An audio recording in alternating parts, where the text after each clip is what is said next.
বহুকাল পরে আইসা সে আমারে জিগাইল, আমারে কি আপনার মনে পড়ে? বহুকাল পরে আইসা সে আমারে জিগাইল, আমারে কি আপনার মনে পড়ে? আমি হাসির আড়ালে দুঃখ লুকায়া কইলাম, শুধু মনে পড়ে না, আপনার জন্য আমার মনও পড়ে। তুমি যে কথাটা বললা যে হচ্ছে আমাদের কথা কি মনে পড়ে কিনা? কিছু, কিছু মানুষ থাকে মনের মানুষ। যারা সবসময় মনে থাকে এবং তাদের জন্য মন পুড়তে থাকে তাদের কথা যখন মনে হয়।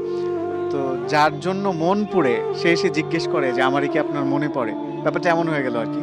আমি আমার একটা কবিতার বইয়ে লিখেছিলাম যে, বহুকাল পরে আইসা সে আমারে জিগাইল, আমারই কি আপনার মনে পড়ে? বহুকাল পরে আইসা সে আমারে জিগাইল, আমারই কি আপনার মনে পড়ে?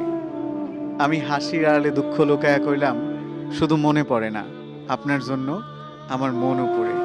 আপনাকে কি কেউ এভাবে বলেছে যে আমার এই কখনো ভুলে যাইয়েন না?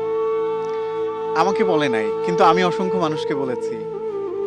আমি আ সেজন্য একটা কবিতাও লিখেছিলাম যে, আমারে ভুইলা যায়েন না। ভুল কইরাও যদি ভুইলা যান, আমি জানলে কষ্ট পামু। জীবনে কত অপ্রয়োজনীয় জিনিসই তো আমরা মনে রাইখা দেই। কবে, কোথায়, কোন পথে হাঁটতে গিয়ে হোঁচট খাইলাম।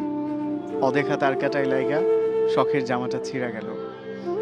লোকাল বাসে ওঠার সময় না দেখা কেউ একজন হাতটা ধইরা টাইনা তুলল। এমন অপ্রয়োজনীয় অনেক কিছুই থাকে যা মনে না রাখলেও চলতো।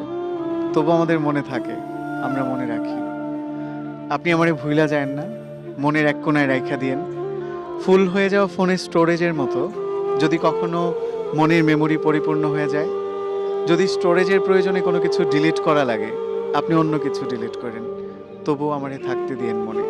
যত্নে রাখেন কিংবা অযত্নে।